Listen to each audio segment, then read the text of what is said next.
Oi, pessoal! Hoje a gente vai estar vendo um pouquinho sobre o processo de Revolução Americana, como que se deu a independência dos Estados Unidos. Aqui no tema do slide eu coloquei como o processo mesmo histórico, né? Mostra aí a Declaração de Independência elaborada em 1776. A gente vai ver todo o seu processo, o declínio e os impactos que isso teve, né, para o mundo, principalmente para a América.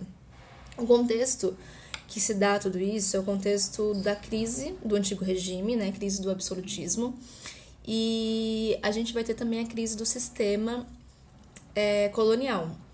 Com as elaborações que a gente viu nas últimas aulas, a gente viu a ascensão da burguesia. Vimos que, principalmente no contexto inglês, a gente teve a Revolução Industrial, no contexto europeu a gente teve o Iluminismo, um movimento muito forte, que influenciou todo esse processo também. No Iluminismo a gente viu a questão do liberalismo, né? Liberalismo político, jurídico e o econômico. Com isso, as práticas mercantilistas de intervenção do Estado fez com que não houvesse mais espaço para isso. Então, o sistema colonial ele acaba entrando em crise decorrente dessas mudanças e vai impactar diretamente nesse movimento de independência dos Estados Unidos. Então, a gente vai ter uma forte propagação das ideias iluministas, esse forte liberalismo mais voltado para a questão econômica, mas o político também ele vai atuar. E nesse contexto já de crise do sistema absolutista.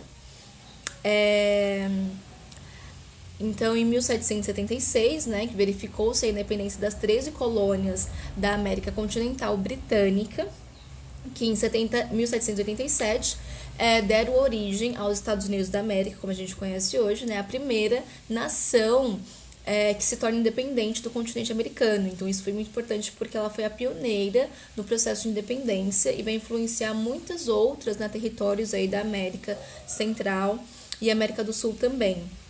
Exceto o Brasil, né, que vai passar por algumas modificações no quesito de sistemas políticos e tudo mais. E aí a gente vai ter algumas características da colonização inglesa, né? Vamos lembrar do processo que se deu a formação aí das colônias. A gente vai ter a colonização dessas colônias inglesas ali mais voltado para o século XVII, né, 1620. A gente viu que no contexto aí da Inglaterra, no século XVII, houve muitas revoltas, né? Revolução Gloriosa, Revolução Puritana, fazendo com que alguns ingleses, principalmente os puritanos, eles saíssem da Inglaterra e se direcionassem aí para as colônias da América do Norte. Então, a gente tem aí a primeira ocupação nas colônias por parte desse processo de revoltas que estava acontecendo na Inglaterra. Então, através do navio, né, o famoso navio conhecido como Mayflower, a gente tem o desembarque desses puritanos ali nas regiões de Massachusetts, mais voltados para as colônias do norte. Então, a formação das 13 colônias, elas vão se dividir em colônias do norte e colônias do sul, né? Então, a gente vai ter, a partir desse processo de colonização inglesa, a divisão, aqui eu coloquei um mapa para a gente ver, a divisão dessas 13 colônias, as colônias do norte e as colônias do sul, que por hora, alguns historiadores, mas esse termo já tem entrado em muito desuso, a questão de colônias de exploração e colônias de povoamento. A princípio, a gente tem as colônias do norte como colônias de povoamento, né, que foi o primeiro aí navio a desembarcar dos ingleses puritanos. E embaixo, né, as colônias do sul, a gente tem as colônias de exploração, que desenvolveram um sistema de monocultura, plantation, mão de obra escrava e tudo mais. Só que essa divisão ela não é definitiva, né? É claro que as do norte têm mais característica de povoamento e as do sul têm mais característica de exploração, como foi aqui no Brasil, uma colônia de exploração. Mas essas características não são definidas, não é algo fixo, porque isso pode mudar. Quando tiver a Guerra de Secessão, que a gente vai ver que é a separação dessas regiões norte e sul, a gente vai se atentar mais a isso, as especificidades de cada localidade, né, norte e sul, mas a princípio a gente tem essas ideias, né, de formação, mas que não são definitivas, né? Então é importante a gente ter esses conceitos, mas e ter a ideia de que eles não são fixos. que há dinâmicas de exploração e povoamento em ambas, mas umas predomina mais que a outra. Então, a gente tem a do norte como colônias de povoamento e a do sul como colônia de exploração. Então, a gente tem também a produção de muitos produtos, né, agrícolas, voltados aí à questão do trabalho escravo, do mercado externo, mais direcionados às colônias do sul. No norte, a gente vai ter a produção de produtos manufaturas, questões voltadas ao mercado interno, produção também para o mercado externo, dando aí um caráter muito específico dessas colônias. Elas tiveram participação muito boa, conseguiram desenvolver, né, ambas no processo histórico. Beleza. Com isso, a gente vai ter essa autonomia política já desde o início. Lembrando que quando começa esse processo de colonização dessas colônias, a gente vai ter um movimento que é chamado na história de negligência salutar. O que seria essa negligência salutar? Seria basicamente a ausência de participação política da Inglaterra. Então, a Inglaterra ela não participa diretamente da exploração da colônia, como acontece com Portugal e Espanha nas colônias da América do Sul, por exemplo. Então, a gente tem essa negligência por parte da Inglaterra porque ela estava sofrendo vários processos aí de modificações, de revoluções, de revoltas, e por conta também de uma questão geográfica de distância, né? Então, a gente tem essa ausência da metrópole inglesa nas colônias, fazendo com que haja uma autonomia política, uma autonomia fiscal e uma autonomia comercial nesse processo de colonização e formação desses povos, né? Então, a gente já tem um processo histórico muito diferente do que aconteceu nas Américas do Sul, e a gente tem esse cenário de negligência salutar por parte da Inglaterra, que não atua diretamente no domínio sobre a colônia. O que vai acontecer? A gente vai ter a Revolução Industrial e a própria colônia vai começar a disputar o comércio, as relações comerciais com a Inglaterra. E a Inglaterra se torna, a partir da Revolução Industrial, a grande potência europeia, né? A grande potência mundial. Então, a gente vai ter disputas aí por parte das colônias. As colônias elas conseguem desenvolver, conseguem ter autonomia, conseguem liderar significativamente os mercados externos, e aí tem essa disputa comercial. Com isso também a gente vai ter a Guerra dos 7 Anos, né? É uma guerra territorial, basicamente, entre a Inglaterra e França. A Inglaterra vai sair vitoriosa, mas ela vai sair vitoriosa a um custo muito alto. Então, ela vai precisar se voltar nesse momento para a colônia. Primeiro, para tentar impedir esse aumento desse comércio e fazer com que ela continue, né, sendo a potência comercial europeia. Segundo, para que haja um reerguimento da economia por conta da Guerra dos 7 Anos. Então, elas começam a voltar agora para a atuação na exploração colonial. No momento da guerra também, aconteceu que os ingleses eles acabaram treinando os colonos americanos no processo de guerra.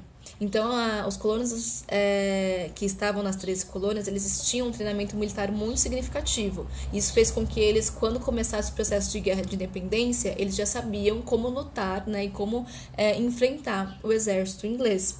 Então, essas características foram importantes para que já começa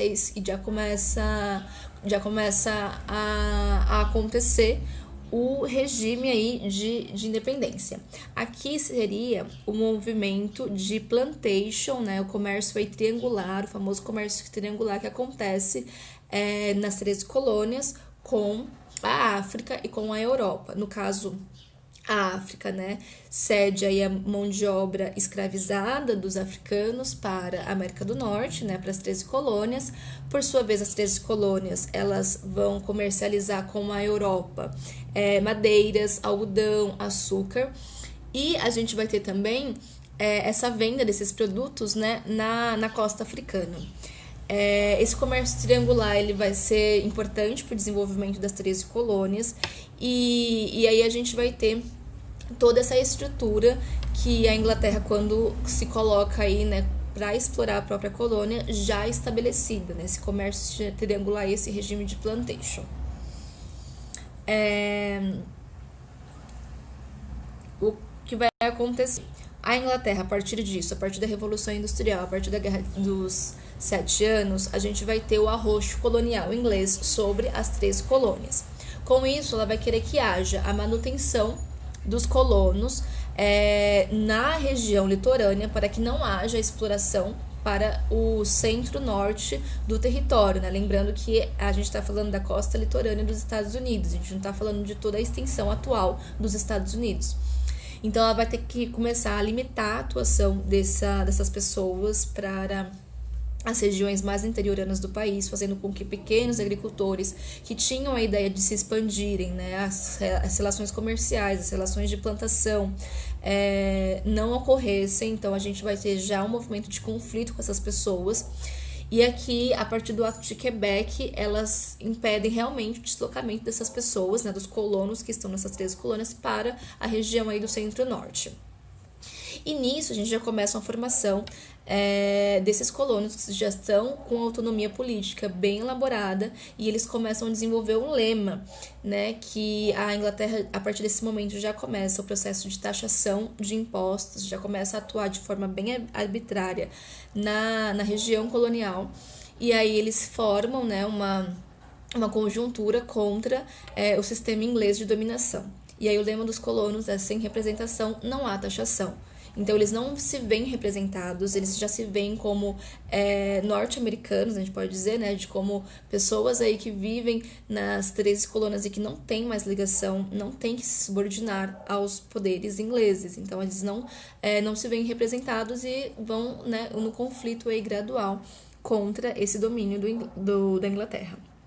E aí começa a questão dos impostos, que é a prática aí excessiva de impostos realizadas pelos ingleses para que haja, né, o domínio e a exploração do território colonial. Então eles vão começar com a criação de impostos. Só que as 13 colônias elas não vão aprovar, né? Não há uma participação deles política, e eles queriam essa participação política no parlamento, queriam ter autonomia sobre isso. Então a gente começa um movimento aí de taxação massiva para as colônias. A primeira delas é a lei da moeda, depois a lei do açúcar e a lei do selo. A lei do açúcar foi importante porque foi um grande embate aí, né, na questão do açúcar decorrente ao processo de comercialização do açúcar com outras regiões, né? E a Inglaterra queria que fosse somente comercializado esse açúcar com as Antilhas inglesas. A lei do selo, ela vai ter uma importante participação também, porque ela vai começar a limitar a circulação de informações no contexto aí das 13 colônias. Então, todo material de publicação tinha que ter um selo, e para ter esse selo, né, era cobrado um imposto. E como a gente sabe que os ideais iluministas de propagação de ideias, de liberdade, de liberdade de expressão estavam muito em voga, eles vão contestar veemente essa taxação e esse imposto sobre as, né, leis aí de publicações de liberdade de expressão.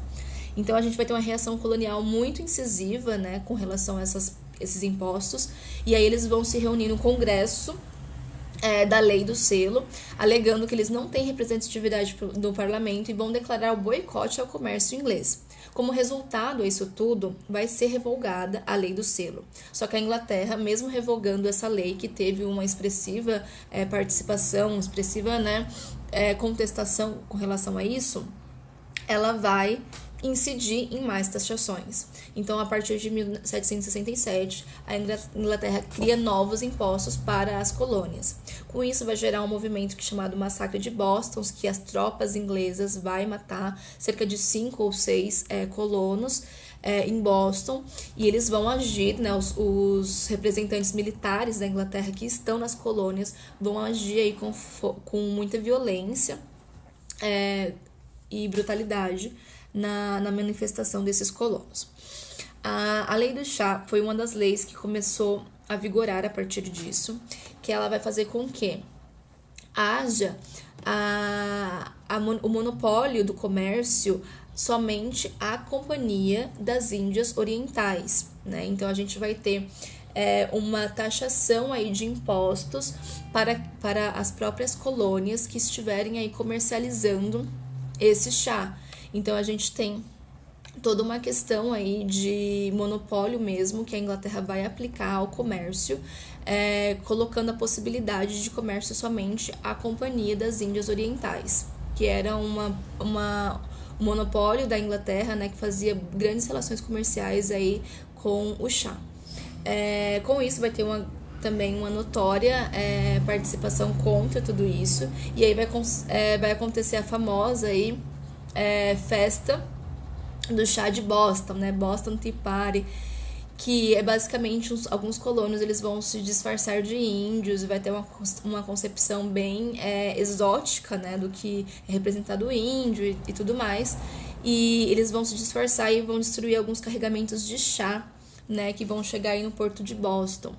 Então a gente tem alguns ataques dos colonos a relação comercial aí estabelecida pela Inglaterra, e com isso foi denominado esse movimento de revolta, né? E esse movimento ficou interessante porque por conta dessas fantasias que eles colocaram aí a participação de índios, mas também por esse ataque ser, né, bem direto aí a essas embarcações de produtos.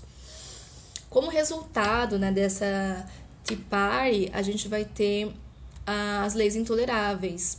A Inglaterra ela vai agir de forma bem intolerável, bem incisiva com relação a isso, vai fazer com que haja uma indenização, vai taxar esse momento, falando com que eles tinham que pagar todos esses prejuízos que foram causados, né, decorrente aí essa festa do chá de Boston, esse ataque às embarcações.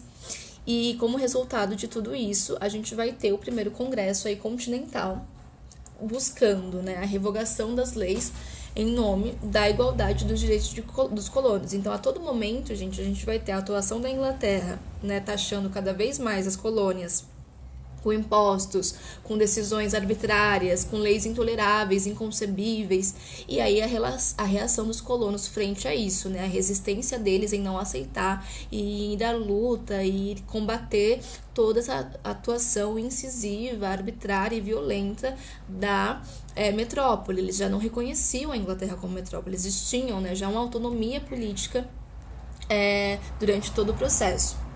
E aí, como resultado da eclosão da guerra, a gente vai ter a Inglaterra recusa as propostas, eles colocam, né, a questão que eles não tinham igualdade de direitos e a Inglaterra recusa as propostas.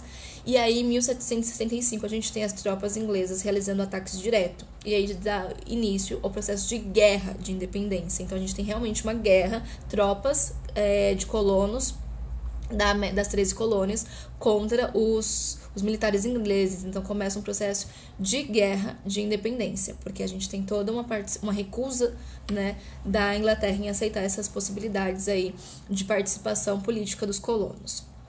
E aí o início da guerra, né, é formulado um panfleto muito interessante pelo inglês, né, Thomas Paine, que era um iluminista muito influente da época.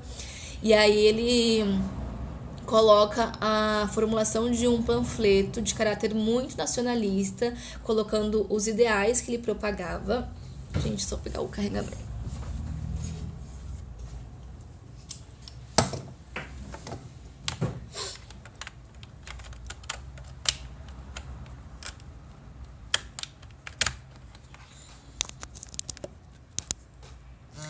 E aí a gente vai ter a participação desse iluminista inglês que está, né, de acordo aí com todas as concepções de independência, e ele vai propor todos os ideais que os colonos, né, buscavam aí no processo de independência. Eu coloquei um trecho aí do panfleto que ele fala sobre a questão da república, né, e da democracia. Eu achei muito interessante isso porque eu tenho um caráter muito nacionalista. E é bem esse caráter de patriotismo, de nação que vai ser construído nos Estados Unidos. Então ele coloca assim: o que Atenas foi em miniatura, a América será em magnitude. A primeira era a maravilha do mundo antigo.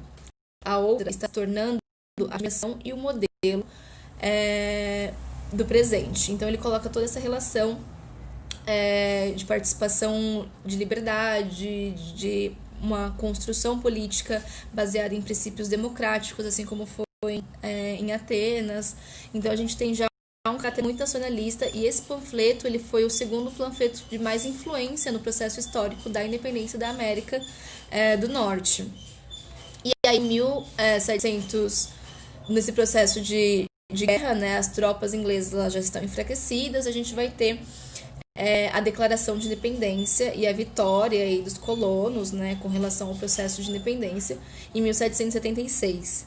Então, em 1776 a gente vai ter a declaração de independência elaborada por Thomas Jefferson e a participação também de Benjamin Franklin e Samuel Adams para formular essa declaração de independência muito importante, né, que ela permanece até os dias de hoje nos Estados Unidos. É claro que ela sofreu várias emendas, várias modificações bem particulares, mas é a mesma declaração que permanece até os dias de hoje. Então foi muito importante esse movimento, lembrando que a Declaração da Independência dos Estados Unidos tem um caráter extremamente iluminista, então ela coloca aí como o homem, né, como ser racional, passível aí de liberdade, de trabalho, a questão do liberalismo político, liberalismo jurídico e econômico. Então são caráteres bem voltados aos aspectos que a gente estudou do iluminismo, que vai ser muito influente nesse momento também. E aí, em 1783, a gente tem o Tratado de Paris, que é basicamente o reconhecimento da Inglaterra, né, por parte aí dos ingleses, o reconhecimento da independência. No processo, gente, de guerra, a gente vai ter uma forte participação da Holanda e da França também. Então, esses países eles ajudam os colonos, né, a vencerem a guerra contra os ingleses.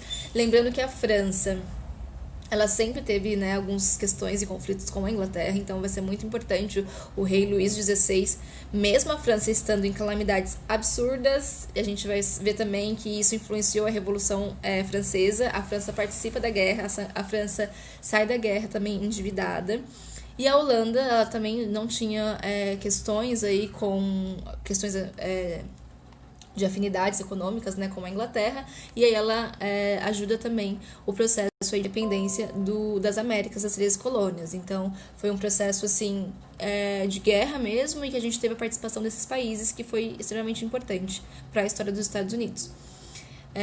Então, a gente tem tudo isso.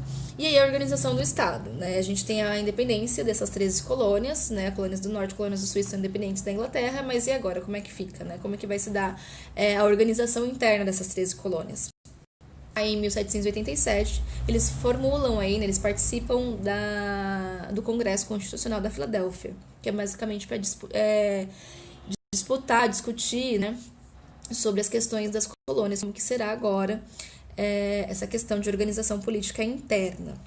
Daí a gente vai ter duas vertentes que vão ser muito discutidas nesse momento, que serão o republicano, né, e as questões dos federalistas, né, que é um modelo aí político adotado até os dias de hoje.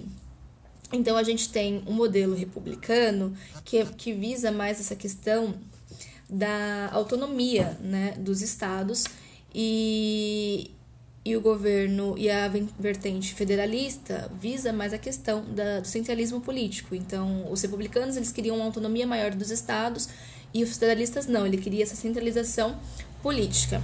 O que vai acontecer? Eles vão juntar os dois modelos em um só, formando aí a República Federativa Presidencialista. Ou seja, os estados eles têm alguma certa autonomia, eles podem ter leis específicas, eles podem diferenciar em algumas questões políticas entre eles, mas a gente vai ter um presidente republicano de uma república para governar todas as colônias, todos os estados. Então eles adotam aí, estabelecem uma república federativa presidencialista, né, que se permanece aí até os dias de hoje nos Estados Unidos.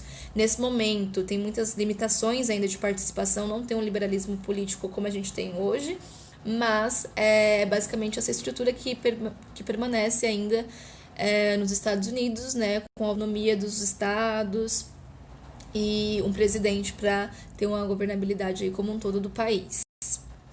E a gente vai ter a primeira eleição, né, que acontece em 1789, uma eleição indireta, e que elege aí o George Washington como o primeiro presidente aí dos Estados Unidos da América. Depois a gente vai ter a formação da Bill of Rights, que é as emendas constitucionais. Isso vai fazer com que haja algumas limitações, né, e a permanência também de algumas modificações. Dentre elas, a gente vai ter a laicidade do Estado, o Estado ele se torna laico, o porte de armas, a questão do porte de armas é muito importante, né, para os Estados Unidos, porque eles defendiam, desde essa concepção, dessa construção histórica, que os colonos, os cidadãos, né, das colônias, eles deviam estar armados. E isso reflete até os dias de hoje, né, os Estados Unidos, com a legalidade do porte de armas e a questão também da venda dessas armas, né? Eles compram armas em supermercados e tudo mais. Então a gente tem uma questão histórica do porte de armas e que a gente tem os reflexos disso até os dias de hoje. A questão também do pleno direito de defesa, uma construção iluminista, né, proposta por Locke, que foi apresentada também. Só que o que permanece, né, a partir disso, a gente não mexe na questão da escravidão, então continua um Estado escravista e a gente tem o voto censitário, então o voto ainda se dá por renda e sem a participação nenhuma de mulheres na política. Então a gente tem toda essa estrutura escravista que se permanece, né, a partir aí da independência, eles não vão discutir isso ainda, e isso vai se refletir lá um pouco mais para frente na Guerra de Secessão. O Sul tem uma maior, né, quantidade aí de mão de obra escravizada, por ter esse caráter mais de exploração, e a gente vai ver na Guerra de Secessão futuramente, né, no século XIX, como é que se vai dar esse processo aí da questão da escravidão.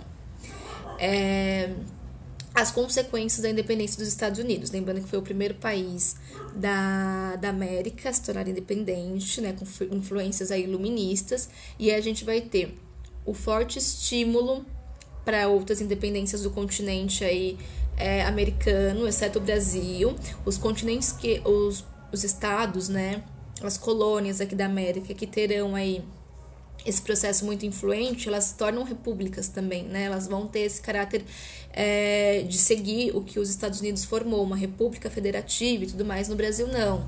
A gente vai ter o processo de independência posteriormente, mas a gente vai para uma monarquia. Então, o Brasil ele tem um caráter mais diferente. E ele vai influenciar também a Revolução Francesa. Então, a Revolução Francesa sofre grandes influências da independência dos Estados Unidos, né? Que a Revolução Francesa acontece em 1789, alguns anos depois da assinatura da Inglaterra do Tratado de Paris. Então a gente tem esse movimento muito importante que foi a Revolução Americana, a independência dos Estados Unidos. A gente tem que se atentar para essas características das colônias, esse processo de autonomia que as colônias tinham com relação à Inglaterra. A Inglaterra ela atua com uma negligência salutar, ou seja, ela não atua com uma exploração efetiva na colônia, como acontece com Portugal e Espanha. Então ela meio que deixa as colônias de lado, né, a gente pode dizer assim, e essas colônias elas começam a ter um processo de autonomia, começam a ter um desenvolvimento muito significativo no comércio, nas relações comerciais com os outros países. E isso depois, quando a Inglaterra começa a entrar numa certa crise da guerra, dos processos de revolução industrial, ela se volta com isso e já não consegue ter toda essa atuação sobre as colônias.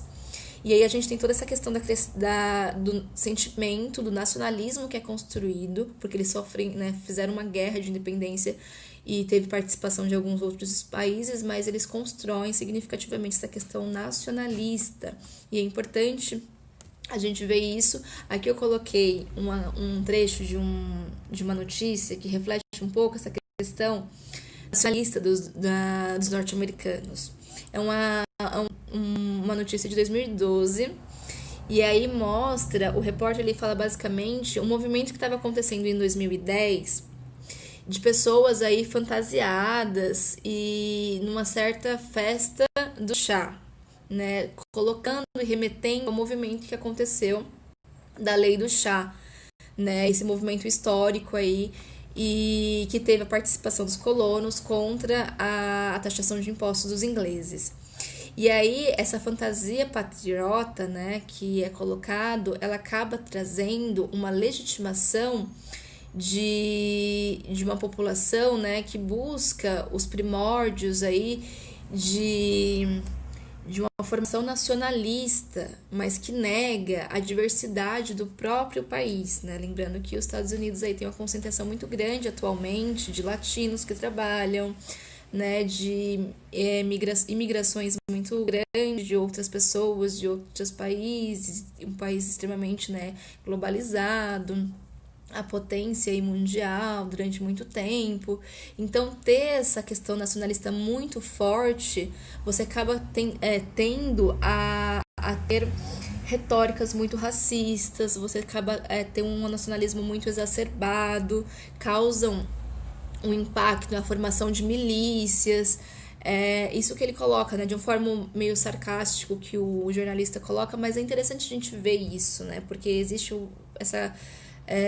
esse sentimento nacionalista ainda é muito forte nos Estados Unidos, e a gente vai ver depois como que se dá a formação dos movimentos raciais, que se deu também, e a gente vê até os dias de hoje, né, as lutas raciais. Isso tudo faz parte desse processo histórico de construção dos Estados Unidos, que muitas vezes tem um nacionalismo um pouco mais exacerbado, né, mas não vamos desconsiderar todo o processo de formação de independência dessas 13 colônias, mas a gente ainda tem reflexos de tudo isso na sociedade contemporânea, e é interessante a gente ter esse movimento dialético, né, de entender o processo histórico e ver suas particularidades na atualidade, nas relações que a gente vive atualmente.